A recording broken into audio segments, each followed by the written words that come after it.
So ngayong araw na to mga amigo, ito yung pangalawa naming tourist spot. Nandito na kami sa may Wright Park.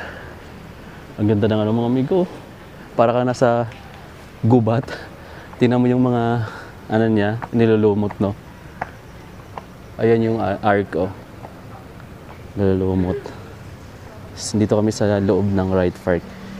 Sa pinakadulo kami ng Wright Park naka-park. Tapos babalik kami dun sa entrance kasi andun yung the mansion din. Kaya dito kami, para pag ganun na kami dun sa harap. Ganda rito mga amigo sa lugar na to. May mga nakikita rin ako nagja-jogging dito. Kasi maganda siya pag joggingan. Tingnan niyo yung area. Tapos malamig pa kasi puro puno ng pine trees. Ayan o, paikot. Tapos dito sa side na to, ganyan yung mga makikita mong view. Kaya talagang kung nature lover ka, napakaganda rito mga amigo, no? Tapos kung mahilig ka rin magja-jogging, maganda rin dito mag-jogging. Lalo na pag weekdays, wala masyadong tao. Pero pag weekends, maraming tao to eh.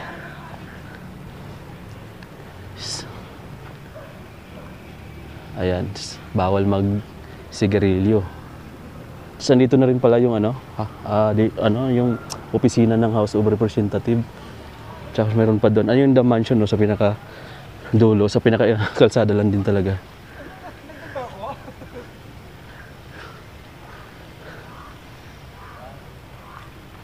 So, since weekdays ngayon mga amigo, alam ko yung dito, yung na yan. Ito, yung fountain nila dito is gumagana yan eh. Pero ngayon parang hindi nila pinapaandar. Wala kasi pang masyadong tourist. Dahil ilan lang yata. Ito, may mga fountain dito. Hanggang doon sa pinaka-entrance sa The Mansion. Masarap mag-jogging dito mga amigo, no? Ganun, tapos hanggang doon, tapos pabalik. Papawisan ka siguro dito. Saglit lang. Pagka huminto ka naman, magpahinga ka. Wala na agad dahil yung dito, yung klima ngayon, malamig. Lalo na umuulan-ulan ng konti. So sana hanggang hapon na to ganito lang siya para masarap sa pakiramdam. So yun yung isa sa mga binalik-balikan ko dito, yung weather sa Baguio kasi talagang hindi ka gaano papawisan kapag dito ka pupunta sa Baguio. Isang tour din, boss. Okay, gusto. Okay no kasi tsaka ambon-ambon lang din naman. Hindi ganun. Halos lahat napuntaan. Tsaka yung mga amigo, hindi ka masyadong papawisan. Tsaka dito naman din sa Baguio kasi kahit papawisan ka dito, pagka uminto ka na, magpahinga ka na, yan din tuyo na rin. Kasi malamig, naka-jacket pa nga siya. May jacket doon kasama. Tapos andito yung dalawang model namin. Model? Ayan o. Punta kami ng The Mansion. Ito, Wright Park yung namin nilakaran. Tapos The Mansion yun sa tapat lang din. Hi!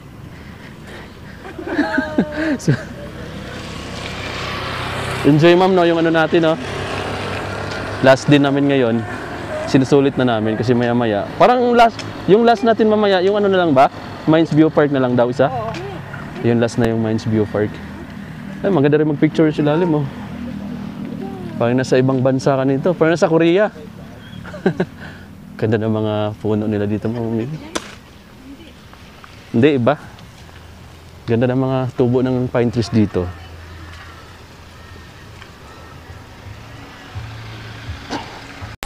Simuta ko din sa mga gandang spot ng mga trees. Bawal na, akala ko kung bawal mga amigo.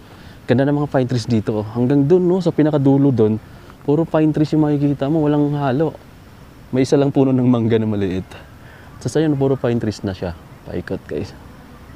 Sa gilid lang siya ng Wright Park. Ayan, Wright Park na yung area na to. Sa gilid, may mga ganito. Parang nakatanim nga talaga to kasi yung pagkahiliran niya is maganda. Part pa dito. Ito yung mga gusto kong adventure mga amigo, yung mga ganito. May mga gubat-gubat. Dahil laking bukid ako eh, kaya gusto ko yung mga ganito puntahan eh. Dahil parang nag-i-enjoy ako pag makita mo yung mga puno. Ayan. Di ba ang ganda dito? Sarap sa pakiramdam. Tsaka yung feeling mo dito, napakalamig mga amigo, no? Yan, naka-dry fit lang tayo. Ramdam ko na yung lamig pero tinitiis ko lang. Kaya naman. Pero talagang ang ganda rito maglakad-lakad. Mag-jogging, may mga ilan nagja-jogging dito na Tagaluka lang siguro ng Baguio. Gusto kong nga sumabay, nakita ko dito. Tapos dito sa ilalim, hindi naman ganun kapaputi kasi may mga dahon ng pine trees na naglalaglagan. Meron pang bunga, oh. Ganito pala yung bunga ng pine trees. Tigas. Mayroon pa dito sa puno. Ano? Akala ko mga bulaklak pero bunga pala ng pine trees. Tapos dito mga amigo nakakapasok na yung mga band. Mga tour band. Grabe. Wow, ganda. Ganda ng tubo ng mga pine trees dito. Solid dito mga amigo sa Baguio. Sa mga hindi pa nakapunta, pero pag nakapunta ka na dito, parang alam mo na lahat eh. Pangkaraniwan na lang sa inyo to. Yung view dito. So ako pangatlong beses ko na itong balik, pero parang namamangha pa rin ako sa mga tanawin na nakikita ko dito sa Baguio. Gandang-ganda pa rin ako sa mga formation ng mga halaman, sa mga pine trees. Pag nakikita ko ng pine trees, tuwang-tuwa ako kasi pakiramdam ko malamig. Pero malamig naman talaga na literal dito. So yan, nandito kami sa may kalsada na. Entrance din to ng Wright Park. So galing na kami ng Wright Park. Papunta kami dun ngayon sa may The Mansion. Sa tapat lang naman siya. Tawid tayo. May sasakyan. Takbo. Ito, dati, nung pagpunta ko rito, hindi kami nakakapasok dyan. Naka-close kasi yung gate. Hanggang gate lang kami. Pero ngayon, pwede ka nang pumasok hanggang dun, oh. Para makapag picture ka ng mas malapitan din sa sa The Mansion. Hindi ko lang alam kung pwede mag-video, no? Pero try natin. The Mansion House. Yeah. May nakabantay kasi dito mga sundalo eh. Ayan, may mga sundalo rin na ayan yung The Mansion.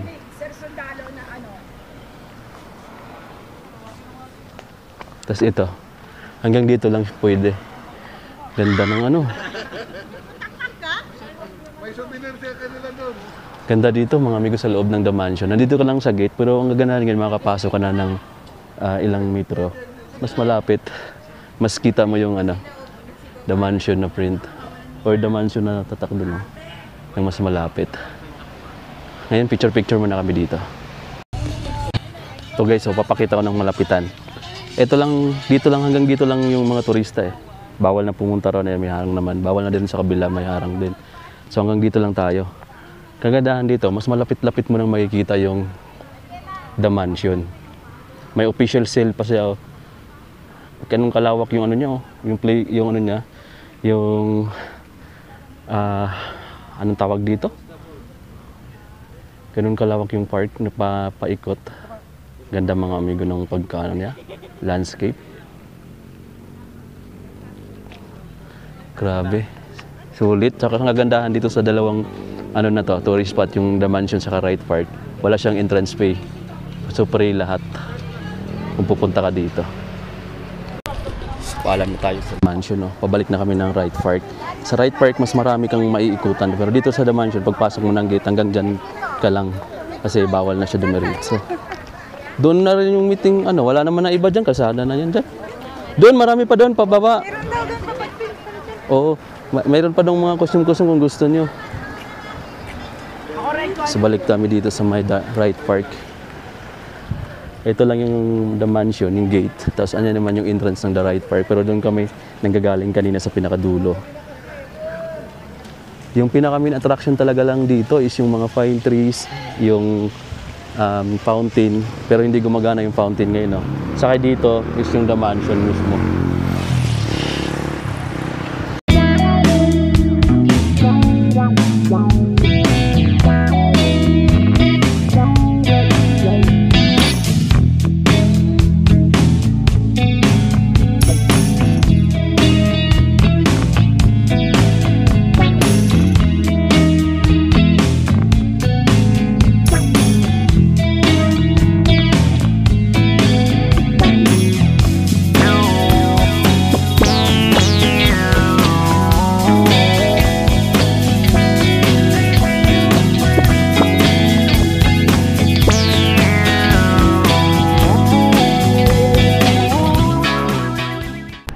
Sa kabilang side naman ng right park, ito yung makikita mo mga amigo, no? Department of House of Representative pala yung nandyan, na parang condo rin. Doon kami nanggagaling na kanina. Ang ganda ng mga pine trees. Tapos dito, pine trees pa rin yung makikita mo. Tapos meron ditong pasalubong area din na mabibilhan mo, no? Sa right park. Sa pinakadulo yan, pagka manggagaling ka ng entrance. Ay, ano, may mga bag, baskets, may mga coin purse, rape magnet. Iba't ibang klase mga amigo, no? Mamimili na lang kayo dito kung ano yung gusto nyong souvenir na iuuwi nyo. So, ayan, puro pine trees. Yan yung isa sa mga attraction dito, yung mga pine trees talaga. Pagka dito ka sa right park, saka yung fountain. Sa harap ng right park naman, sa gilid, may mga bundok mga amigo. Tapos may mga building, mga bahay. Ayan yung makikita mo. Nasa ilalim sila ng mga pine trees. Which is ang ganda rin tingnan. Diba? Tapos dito lang, ayan, sa baba, may mga stall dito na mga nagtitinda ng souvenir. O, mga nakikita akong mga bag na mga igurot costume yung design, tsaka kulay, makukulay na klase. Ayun, may mga pangkamot sa likod. Dami. May mga bucket hat. Ayun, kung ano-ano pa, towel. Meron dito sa part na to. Yung iba sarado lang, no? Pero mas marami dun sa baba. Mostly nakikita ko dito is mga bag, pang babae. Ayan ang mga ganyang klase. May portion lang sila dito. Medyo dulas lang yung ano, kaya dandahan. Ayan ang mga souvenir dito. Ayan yung mga bag. Mga abaka-box po, marami tayo dito sa loob. Yan mga abak-abak. May mga keychain sila. Apre. Po yung mga latest natin, sir. Yan, yung mga ganyan. Pag souvenir mo, no? Apo. Kung gusto nyo may mga bagyo, mga ganyan. Yung may mga tatak na Baguio. Kasi yung iba ayaw Meron din nila yung silang may bagyo, kaya briefcase. yung iba hindi na namin pinalayan. Kasi gusto nila parang hindi talaga, Oo. ano, Ang pangit nga naman binabagsel ko. kanya-kanya naman ang hilig. Kasi Thank- yung iba pinalayan. Thank you, Tia. Opo, sir. Ayan, dito kayo, madam. Ano ka na, sir? Bigyan kitang good discount. Wala naman ko pang ang layo nung nanay ko sana, nasa probinsya eh.